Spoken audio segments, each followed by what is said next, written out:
back, relax, and enjoy your flight with us. Thank you.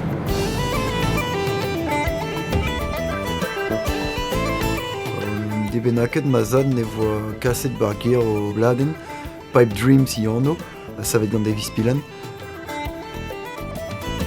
Moi, je kentandi klevet a zon c'hwek a tom an Ilan Pipes, me jonj di oan d'ar poentse trizek la. Meus komanset de vagan 40 ar benvexi.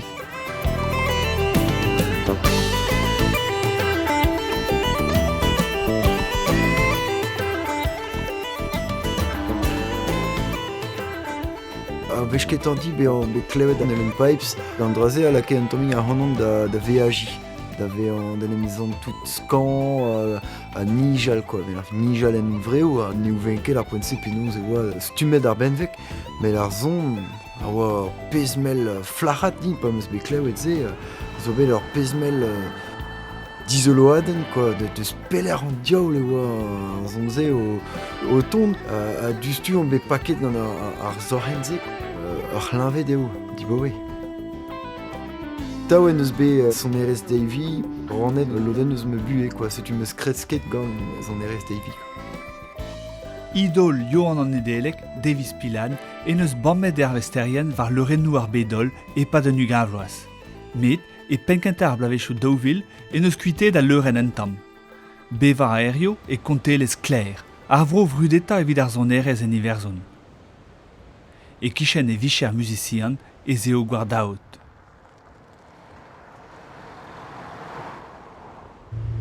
Johan a zo eus ur rumat bignaouerien ili nevez e breiz.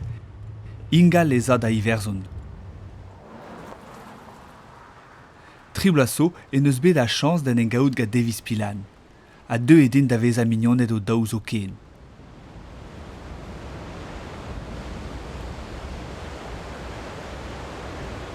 So Johan, have your chanter here for you. All right. It's going really very well now. I'm very Okay. pleased with it. I'm going to make the scallop marks for you in Okay. a short while. This is Johnny Burke's chanter. Okay, that's okay. I had the back D where it was weak.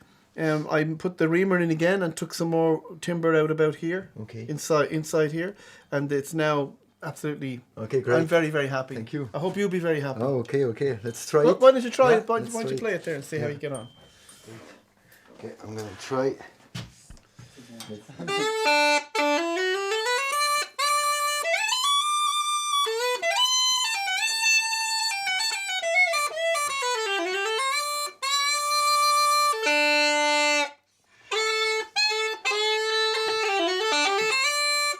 Fantastic.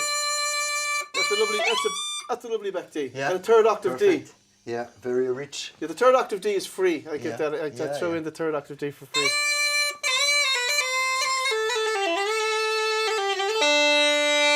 Fantastic. Fantastic. Yeah, I'm very happy. Yeah, I thank hope you. you are happy. Thank you. Good Yeah, man. I am. Yeah. Yeah, I'm just using a tool here from the workshop. And then I just use my fingers like this. Just your finger. Just use your finger like that. There's nothing very dramatic happening. It looks dramatic, but it's not. It's not. I know you're worried, but don't be worried. Mad out. Allez, digredus eo an istorze fentuz eo war monstro pengur morse mi j'ai iginet pa vefen o pa wan o kregig a mi vilin pemzek vlaso nem gaout da roude gant Davis Pilan. All right, so I'm putting everything on the USB. I came to visit you to collect the chanter and Yes. also for the concert of next month in Rennes. You know, the Yeah. big face nose. Looking forward to it very much. And Yeah. I wrote you a tune for you. Oh, for me? Oh, Yeah, God, that's great. done. So That's very nice. we're gonna listen, and if you can catch up with me, that Okay. would be so great. So you want me to play along with you Yeah, on this yeah, this piece? yeah, Okay. yeah. If So you I'll can, if I'll you have to can. learn it. Yeah, if Okay. you can. If Okay, you don't have okay, time, okay. no matter. All right, I'm gonna see it's Oh, nice. Have we got a whistle there? Oh, no.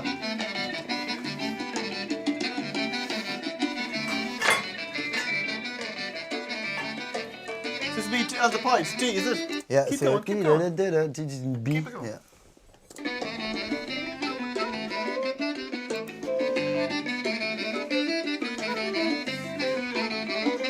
merci.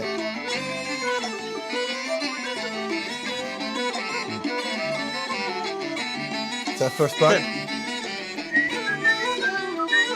Yeah. Second one?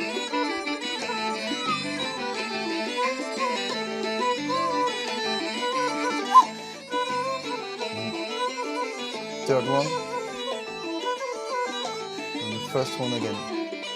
So it's a 2 parts and a half. Yeah. Not a problem. Pas de problème? Okay. Yeah, great. That'll be nice. Johan neo neme pemplas pa ya da iverzon evit ar vechkenta. E dud o doa gred an oudegez e gwele trekeltieg an orian. O daou in sod gada son erechou folk, breizat hag iverzonat. A blamor min stag ouz o grechou e reon o sonj lak a Johan en ur skol diwan.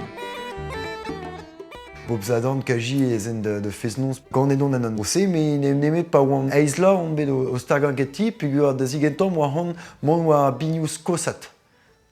Peogwir e gavedi e oa penos fromus chilo bagadou a he o kerzet o tibunan er strejo hag e gaven e oa gwir me mostra triuliadou a dreuze ma horf a kren oa ar sentimense, quoi. Hag a pep fentusan, non kebe oa binius koz ben fin. Pen gwir oa reger da poent-se, an kroget meus taget meus gar vombard, e bagad zant briek. E pekentar blavechou skola geo e laka e dad an ehan da gleve Davis Pilan hag e bibilin. E pat gwele trekeltieg an orian, l'er hin deuet a zelao mistri vraz a biniou ilin, e zeo trehet an tad ga birvil a gestam a map. Prenara e genta praktis set dehan. An bedon bet e skolaj diwan plij di, hag megav di eo be a bouez ur skolaj. War me istor hag a ini ar pibilen. Diouz nons, pa oan me o chom o kousket am e waret kado dudi, ie, hag a me pez plije di e mont da veaji barz ma bedik bet a he, barz ar zava dur brein-se, hag me oa en ur zal kem, en ur zal goulo, gant un tamm me kleu, penaos demet dene bet trododi, gant ma diskman a he hag penaos dime o chilaou hag a hat chilaou an tourniou pibilin hag a sorenet tre oant gant ar fet mont parfetad gar benvek, quoi. Setu bep nonz kaji e oant eus plujan barz ur bet dimme, quoi. Ur bet krenart sur war, me ur bet dimme.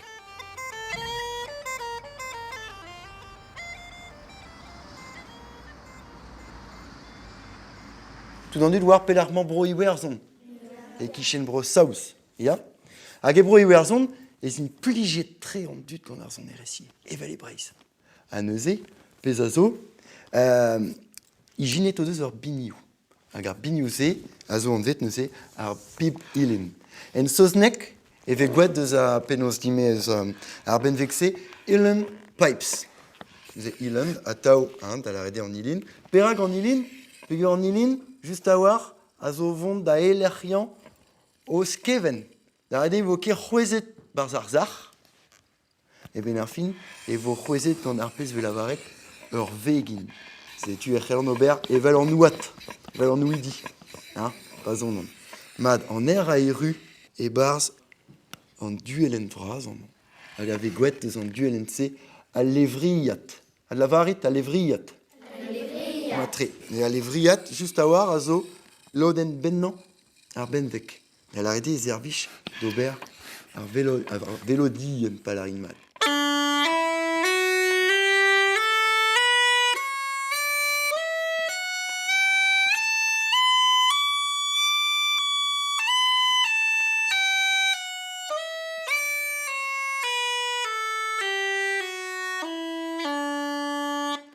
Nue, en mer, avec assez gant ar vegin dre an duelen hag a eru barz ar zac'h, avec assez el levriat, met erioù da ra ie, er pezman. Neus ar pezman gwell ar re a zo luziet mad mem stra. Met a bedra servich neuze. Evel war pepinio hag a zo war vlaneden, war boulzou ar patates, bez eus neuze a pez vel avaret kerniou bout. Ze petai ur horn bout, ze ar vijou da rad ober un penaos dime un trouz bout. Regardez. Ober ar rayon emet un trouz dizean. Pez a zo war ar binioù ez eus tri horn bout. Klevet o peus, an zo daou, a bremañ mon vont da lakaat tri.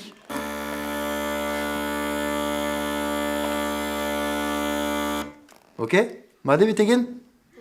Mais n'est ket tout? Pegur an iwer zonnis a zo tut fin hag a reze o deus ijinet a reoliaterio. A reoliaterio a zo al c'hwechou bihan gant a reor amañ, bez ez eus trizek deus oute. Ya? Hag an draze a zo tri levriad, guz a levriad eo, e koat. An draze a servich d'ober kendonio. Pa vez laket tout ar benvek o trei e ra an dra mossen.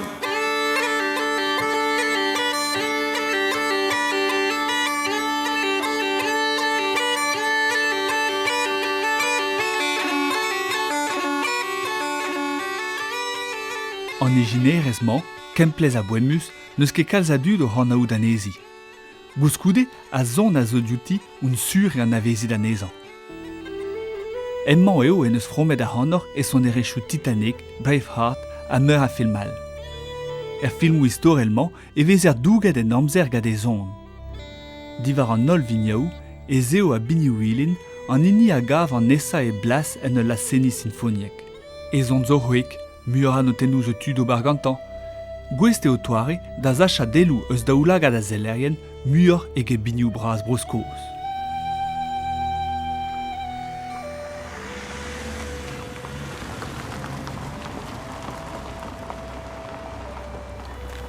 Pa oa krenard en oa yoan be meher un engao an eniche ket manket evit abeg ebet.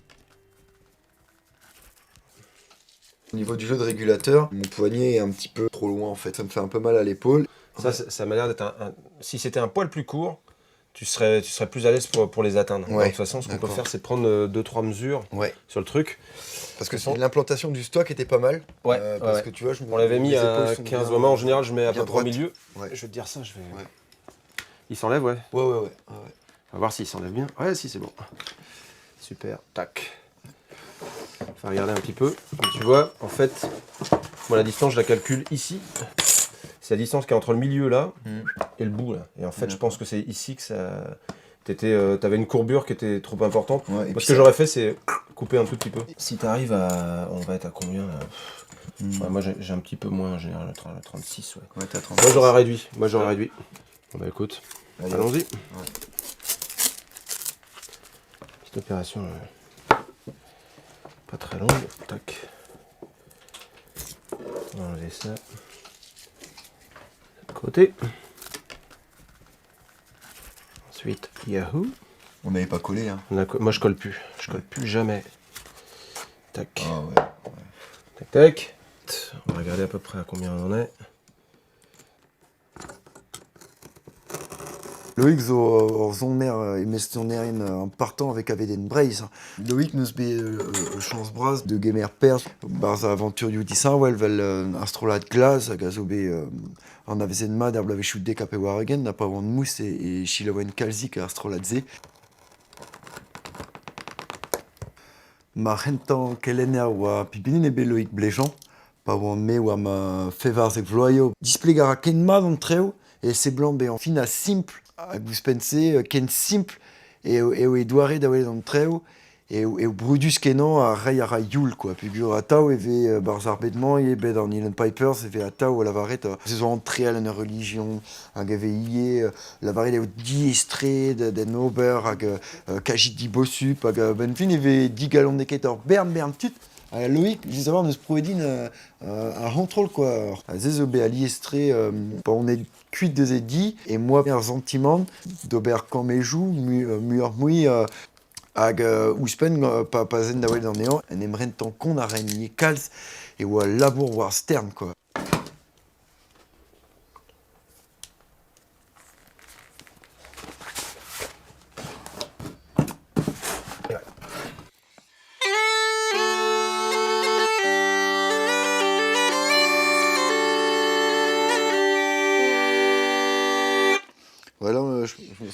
Je me sens... I feel more comfortable. Ouais, bah, j'ai l'impression.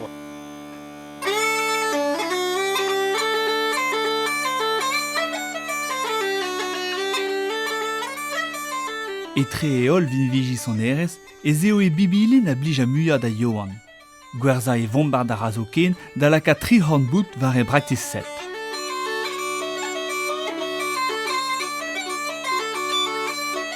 Stag a ra da zenig gantan war a leuren, de heul e vez endelen pe an accordéons. Tapet e vachelouriez gantan, e laka e anno e skolveur histor a brezonek. A ben a fin eo gwez da brena e re reolaterien evit e bibilin, e foulsen en neus. Senira ga kerkeltie gwengam, a vichou e kemer plas e gelen Loïc Bléjean strolat festounoz carrément chaud. E daou vileiz e krou ga mignonet musicianet a vicher strolat Skaramaka. Strolat a zo besavet en daouvil eiz eo strolat Skaramaka. Hag ar pal a oa gant eom kroui zon erez a oenet gant gruizioù ar vro amañ hag kodou or zewenadur gant zon erez a vremañ. D'ar poent-se e an avezen ebkien penaos zeni tonioù en gounel hag ar re meus ranket a zasad hag klask an doare all de zeni e win ma glotfe penaos dime zon ar benveg gant temsperet ar strolat. Anan a he, meus bet labouret kalzik gant ma mignonnet de Skaramaka. Evit adober riflou ar gitar tredant deus skouer. Pe labour ar gitar bout. Pe c'hoaz ar c'han ie diestre meus kavet kavout ma flas e meskach zon erestre d'an ze. Ba de edet an ma tamm, quoi.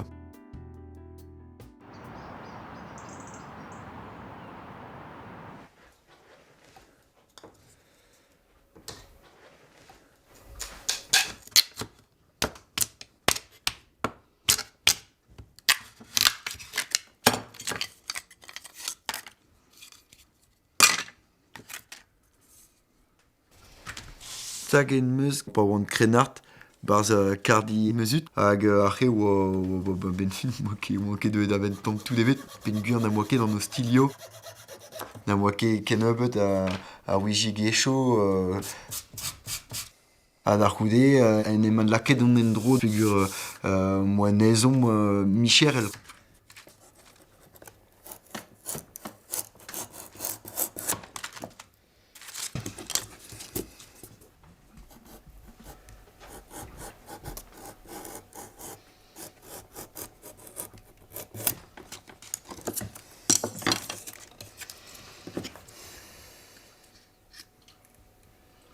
A l'enchaîne, redet ar goudier a l'enchaîne a zo daou dam kwat, a zo sanket war un duelen ouarn ben fin. Dister eo a fet ment, me kalon ar ben veget, da la rede eo ze zo ar c'hwitelio, ze zo ar vouez, quoi, ma kerez. Ar ben veg zo tuelenno zo ijinouriez, ze zo mékanik ben fin. Me ar pez na lerke mestron ur c'hoaz, a zo just a war, zewel l'enchaîne an doar industriel, non eus sekret evet. Hag mel ar dit, pa vo kavet un diskoul, ma e vo pik pevran a gano dan ar poent-se, quoi. Neus nemet an diouz kouarn, ar fet santou d'an trev gant ar biziet, al lagat, tout d'an trevze eo, hag a lako l'enchaîne, za glotad gar benveg, quoi.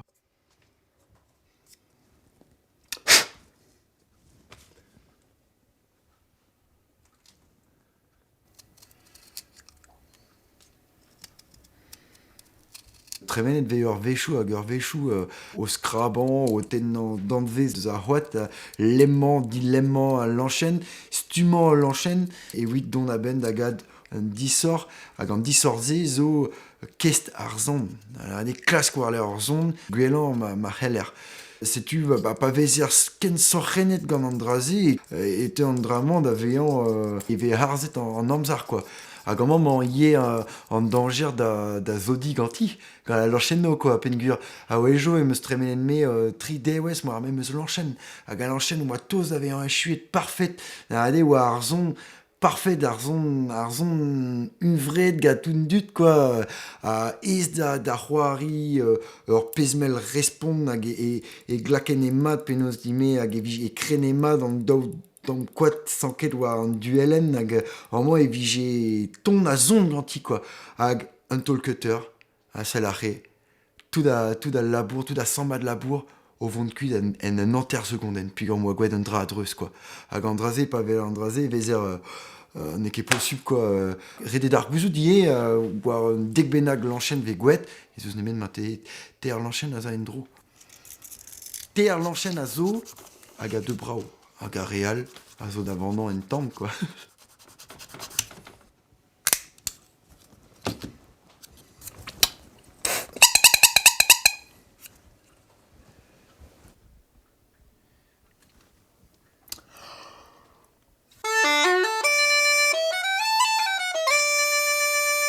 Ar pez a zav aon d'ar zon er pibilin ar fe de viji ne c'heller mestronio l'enchaîne, quoi. Ne c'heller gout pegouz e hayadreuz, a wejo e chien chotonelles pegur ez eus temperadur war leuren pe barzorzal, hag an e gle barzal, hag an e serkenan, tout an trevze, tout ar factoriouzé a c'hoario ar zon, quoi.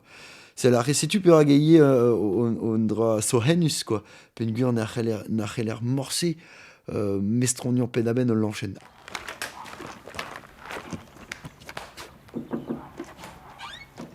Hop là. Bonjour. Ja, Ja. mentre? Der de vont. Ja, plus que cabinet. Vas-y. Bon, Paranoué. T'as vu, au niveau réponse, là, on est plus dans un son brillant aussi. Tigrin, ouais. Ouais. Je peux voir? Ouais, vas-y, ouais. Tu vas me dire ce que t'en penses, et puis on va essayer ça. Ah, c'est joli. Tu l'as gratté hier soir? Ouais, j'y ai. Là, on entend le chant du coq assez facilement. Hein. Ouais. Elle démarre bien. Bah, ce que j'ai fait aussi, j'ai essayé de bien la retravailler on va dire dans le. J'ai essayé de comment dire, la poncer de l'intérieur, tu sais, Ouais. pour qu'il n'y ait vraiment plus de Ouais. parasites là, pour qu'elle claque mieux aussi. Puis moi j'aime bien quand elles ont du son aussi. Après, voilà quoi, c'est vrai que c'est un petit peu. Moi je sais où je voudrais aller, mais j'aimerais bien que tu m'aiguilles parce Bah, qu'elles sont pas encore. On va tester ça. C'est vrai que moi ouais. j'ai eu le même problème en fait avec le si trop aigu. Et même en refermant le staple en fait. Ouais. Je crois que c'est celle-ci.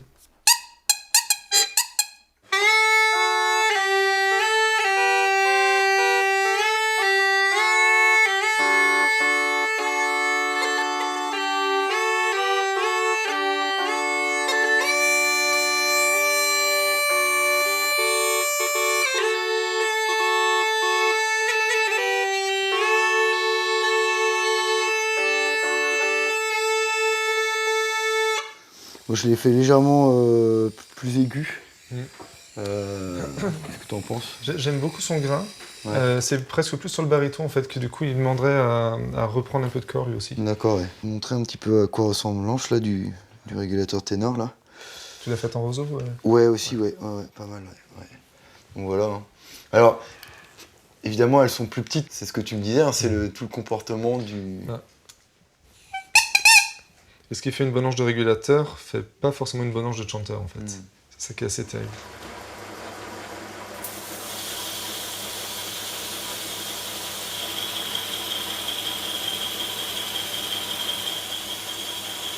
Maza Johan da vele Ronan Olivier ez eo peguren eus gred emman e vicher eus sevel bigne ouilin e breiz a Ninkestang. Ronan eus edu a zo dedennet gaskiant prena zoner a vicher. Patientet a ranker kaout pa houlener ar pibilin diga Ronan. Labour e leiz en neus evit ar blavechou da zon. Gelet a ra gomer. Etre pewar a c'hwermis evit zevel ar benvek klok. A wechou mouiar. Sewel ar benvek pen da ben. De la arde e red be an yann a vil vicher. Troer, frezour, plomber, menuzer, gouiader... banmedon ouz ronan hag a labour a ra oa pemne, quoi. Hag ze ma on krenart e oa nuvre. Nuvre eo ober ar pez ar c'helfe ronan ober, quoi.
Shliaf Naman, Anton Sioulman, Johan ne sonnet anéant galantriad beo et Irish Rendez-vous. A gwell bianman, besavet e daou Villeneuve, a zo gwestlet da pibilin. Ne ket da baoe der eo tom a vretonnet o sonner ez iverzoun. Mu ar mu in bet goude an eil brezel bet. An daou vignaouer ilinman a zeu a liez da vreiz. Diskibian da leo rossomin, emman zo lesandvet roue a vignaouer yan ilin. En iverzoun, e vez e trabas mu ar ma hel da zavetei ar benvegman var an diskar a boi kanvloaz. Rei ar a kentelioù, son adegou, a tersadennou e c'hazetennou, skoulmar a liamou ga krouerien bodadeg ar zon erien e breiz, kevreda da bagadou, hag a enrol les iskibien zo ken.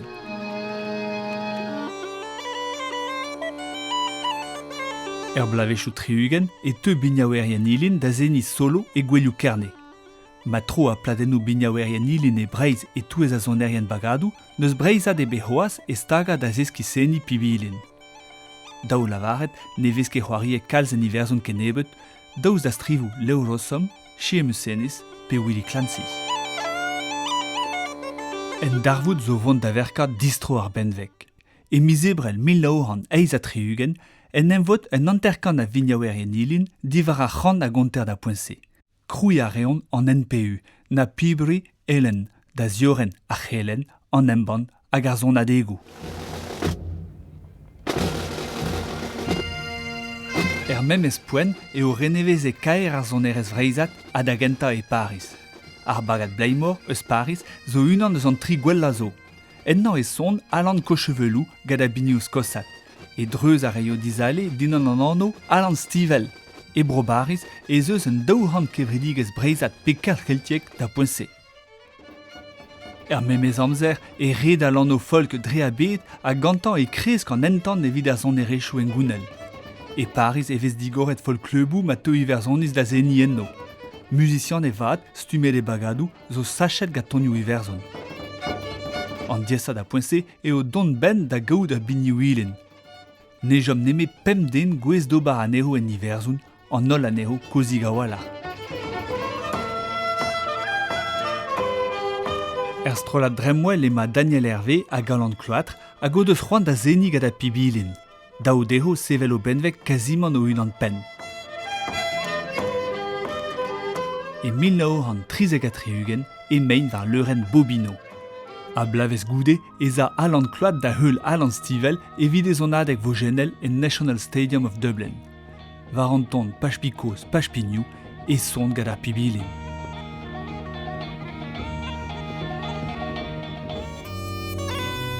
Alain le Egarat a gav pibilin da Brena e Glasgow e Broskos. Gantan e henrol vinil biniwilin a Gorgrau.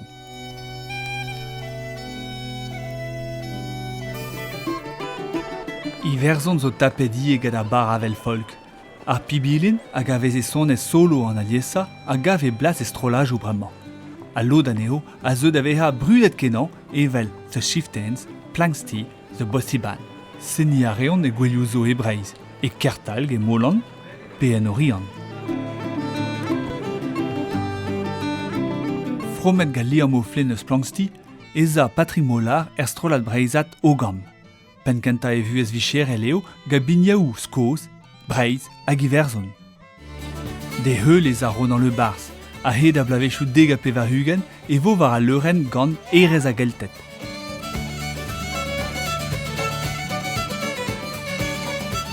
Berz braz a reo dan ar braz hag e vuzisionet eus iverzon, skoz, kembre a breiz.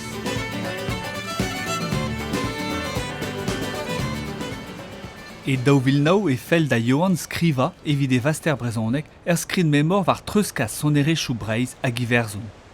Tapoudara e liahad Erasmus da dremen blavez en iverzon e Limerick. Pe var blas goude e zeo kellen istor a brezonek me chomara a pibilen e kreiz e vuez. Goulenara, beza e meza gar kellener e pader blavez a mandara da iverzon da studia a zevri soner e zavro. Kellen e deo ga brasa mistri ar pibilen, li am o flen en o zouez. Si oaz dezan, ne gelen ket Davis Pilan eno. A drugarez d'ur Helener a leo, Blackie O'Connell, e Helen en gaout gade idol. Blackie O'Connell zo buiton ur mignon, teus eget a tout. Bob Gunner e teuet da gelen en pipes ar skolveur.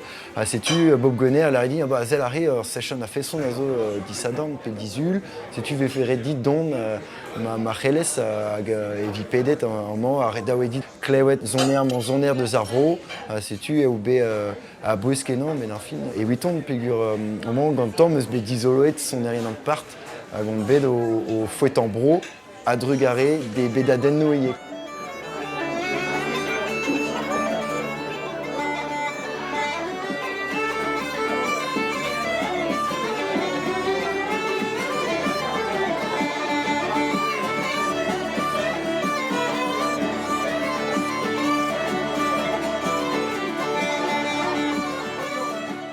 Me jonjmat pa oan en e gichen en ur zeni hag el a redin listen chilaou mad an dense zo pare kenan. Zel a lusk hag en deus hag an doare da zeni. Setu a tao e oa Robert Skoll pe o teskit tre o di e di avez deus ar skolver. Setu e oa plija a dur, deski ar bern trao hag an dense a zo ur pod brokus kenan.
Galvet ver chasse.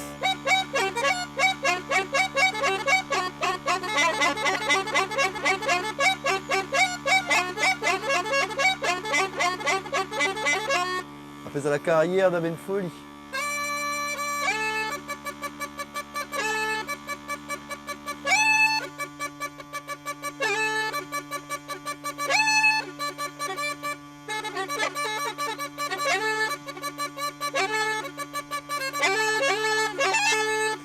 Ah, c'est-tu cassé d'ar chasse? D'avant Waro.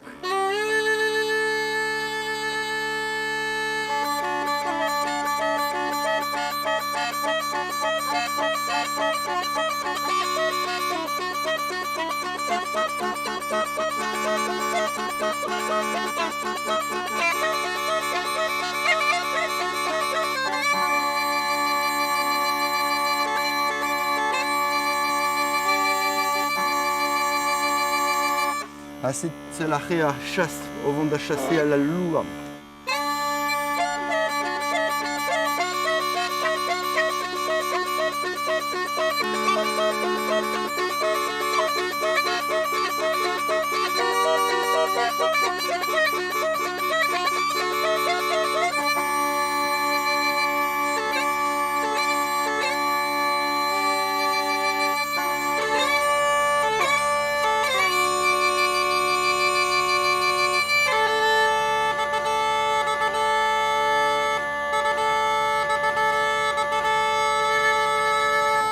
C'est l'arrêt de la louarne.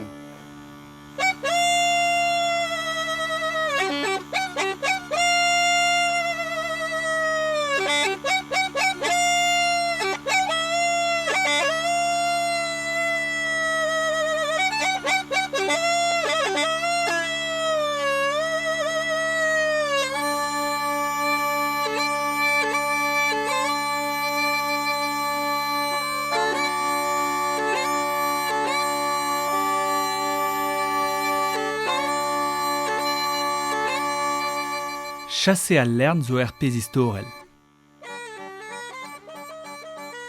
Bannet eo a bet war dro triver kan c'hwer. Benveg nevez eo a pibilin neuze, bet dioreet c'hanvet a raok. Sonnet evez muor a herioù a berz braz a ra.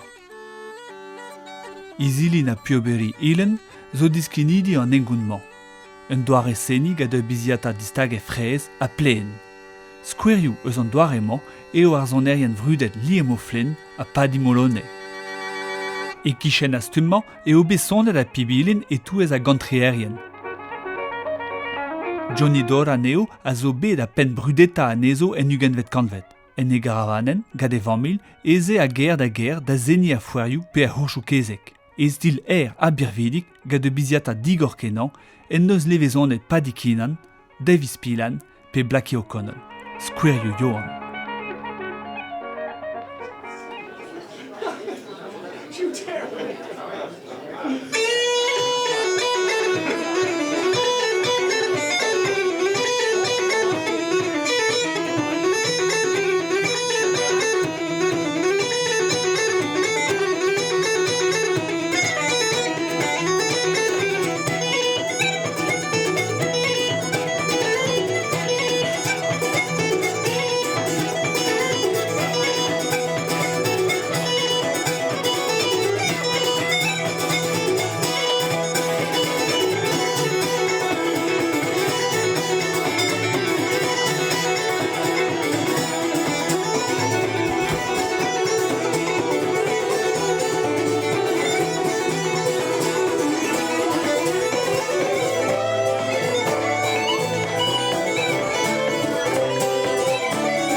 Dre zon an Island Pipes meus i desket son e rez werzon. Anan, nebeut bloave chousso brem, meus bet an ezon braz da distrai da Morino, quoi, da Rugieno hag en Limerick eo, hag meus bet an deklik, en em la redon, me mamstra, me zo bet on bet o klas pel kenan a Rugigejou e Bruerzon. A padal meus peptra tal kichen ar ger, an ket da welet an dud ar mistri hag a zo chom e kichen, quoi. Hello, you Sandra. How are you? So good to see you. Yeah, you too. Welcome back to Limerick. Thank you. Thank you. I can't believe it's 2 years since you graduated. That's a bit scary. Time is flying, isn't it? Let's All go. right. Okay. Thank you. Okay. So, the students are waiting. All right, We have an let's go. international bunch there. We have a girl from Brazil and we have a girl from Italy and a couple of Canadians and somebody from North America and even somebody from Ireland. From Ireland. So, would you like to come and meet us? What I'd like to teach you today, it's tunes from my family. I'm gonna try to teach you a famous dance in Brittany, which is called a gavotten. Gavotte, it's the equivalent of a reel or a jig here. So if you play a gavotten in Brittany, you are very welcome.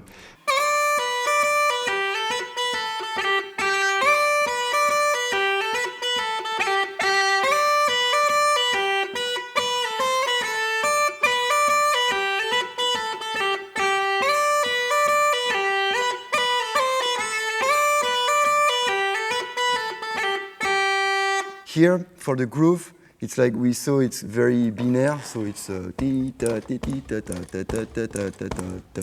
But if you do like ta ta ta ta ta ta, it's a bit cheesy, so you're gonna put some intensity on it. So it's like oh la da di di da do, no di da da de, no la di la da da da do, di di da da do, oh la di di da da do, la da ya da da da da din da da da do, lo de da da de no.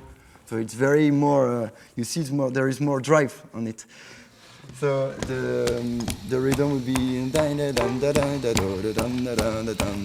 all right? Okay, let's try. So 1, 2, 3, 4.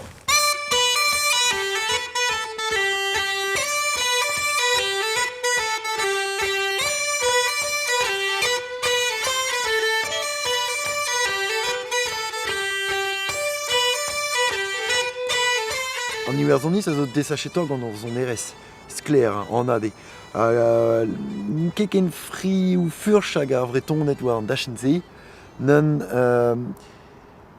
evito deski an ton breizat a se blant bezañ ez. Peogwir ar velodien zo ez a derhel jonj outi. Me peso, l'er mamandar eo an doare da zeni. Penaos dime sewell, penaos dime the phrasing, the phrasing in English, ar phrasen, penaos kempen an ton, rei ar stil, rei son a ton d'ar velodien, evit m'avait fait ma c'helchi an dud dansal. An drazen e oui on ket ober, e son erez breiz.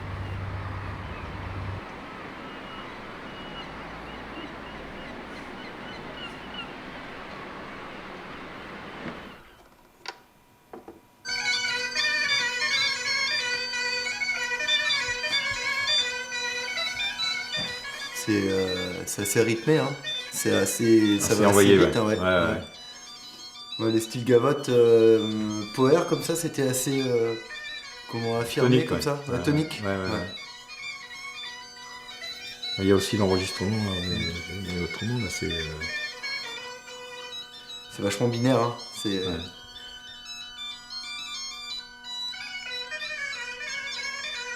Et il a vraiment une bonne réponse, Ouais, et en il y a plus un qui jeu, diverge ouais. complètement de la bombarde en fait. Un jeu très riche, quoi. Enfin, on va retrouver la mélodie, mais en même temps, presque un accompagnement de percussion, quoi, à certains moments. Et ça, Oui, ouais, c'est de la toute percussion, richesse ouais. du bidou, quoi. Enfin, Et on ressent aussi il y a un certain drive quand même, on a envie de. Ça nous emporte quand même. Ouais, on voit que c'est vraiment deux sonneurs qui savent où ils vont quoi. Jan peronzo o neon koz di deus koste meuzad. Youn e mab Jan. Youn neus be gwaet e labour treuskaz geni, pen gwir neus be penaos dime neus be roet e bedean ar son ereze digan e dad, an an da c'houde neus be roet o loden dime hag e gavantze an an doare penaos dime brokus a brao, pen gwir eve ken nachet d'ober gant ar garzon ereze.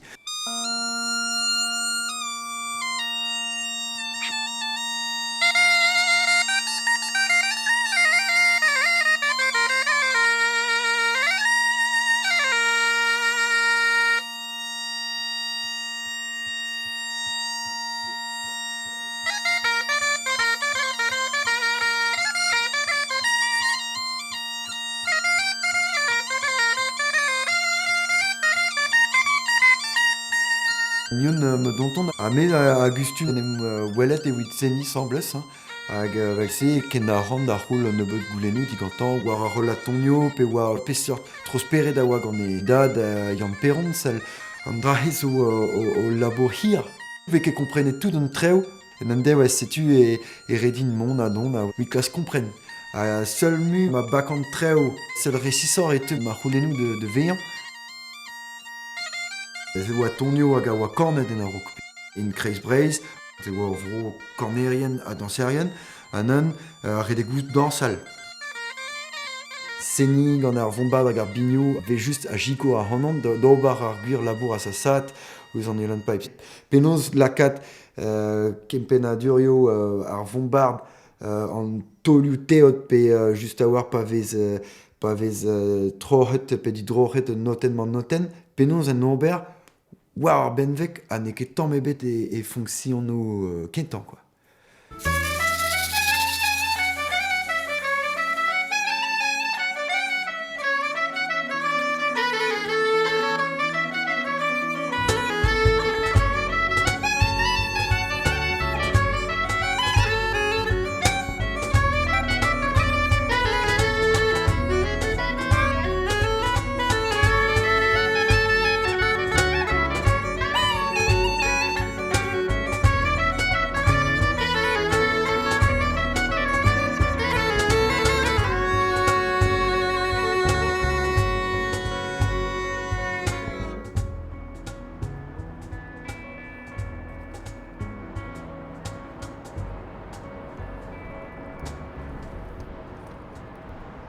Unrealistic. They changed that.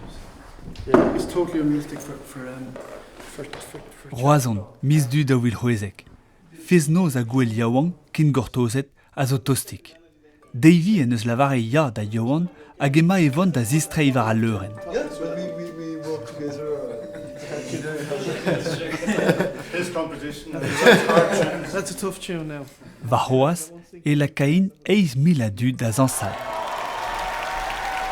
Merci, Pilar. Il y a 15 ans, j'ai écouté un album qui s'appelle Pipe Dreams. Et c'est là que j'ai découvert le fantastique instrument que le Ulan Pipes, autrement dit la cornemuse irlandaise. Et sur ce disque apparaissait donc un très grand nom des Ulan Pipes.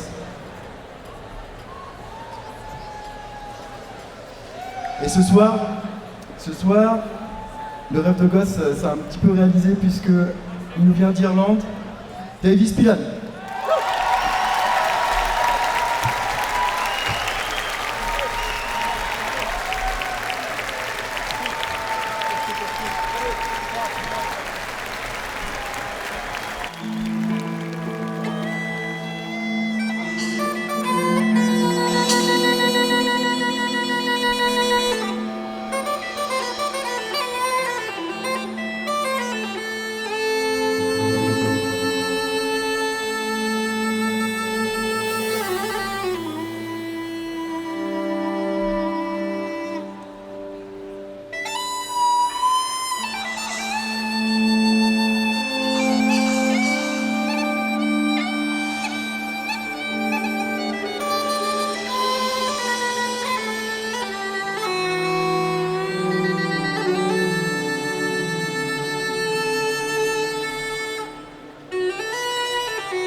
Merci beaucoup. Davis Pillan.